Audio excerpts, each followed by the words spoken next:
Do you think that the government is surprised at the level of opposition it's getting out in the general public? Definitely, and it became a very serious issue at that time in April, running up to, the local elections and European. And remember, they had it all time to go through by the 9th of May. It would have been into it all. It was just going through it all without debate, going to committee for one day committee. And we saw the results of the committee. She got completely thrown to shreds, Minister of Justice, by Michael McNamara and Michael McDowell and myself and others. And then they got to stick at the doorsteps. And they didn't want another fiasco like the vote referenda. So they decided to bury it completely and utterly. Come back then, I kept asking every week, where is it? Just like the snow off a ditch was missing. And then come back and the first week we're back, first business committee meeting after the local elections was on the agenda with a guillotine for last week, with a guillotine, which is very serious for any legislation. Can you explain guillotine just for people? Guillotine is where they've given a finite amount of time and then call it, just end the debate and call it a vote. We had a guillotine the night before, and it was in a planning bill, which is a huge piece of legislation, 1,300 pages, I think, if not more.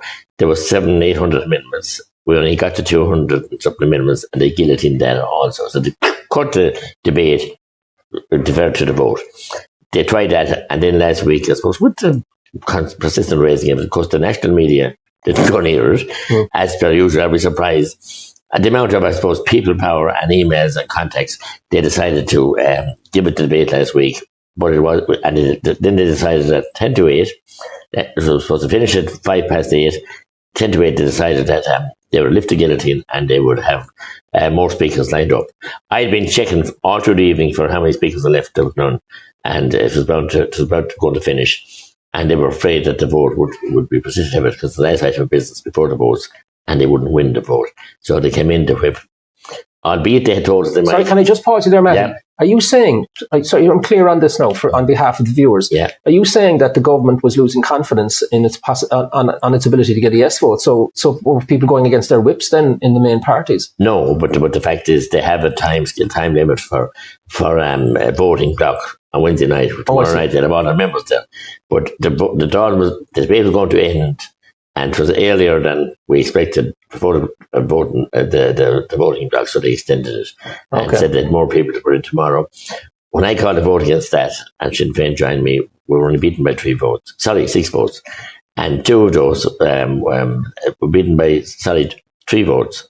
No, 6. But 3 of those people who should have voted with us, independent Michael Lowry and independent Dennis Naughton, who backed the government, and we were missing one of our own. Should have known was out sick. Few Sinn Féin missing. That's how close it was to losing the vote. Because if those 2 independents had voted for the people that they're supposed to represent, Michael Lowry and Dennis Naughton, and our gentleman was there, that would bring it back to 3 minus 3 plus 3, so back to level playing field. So they were afraid.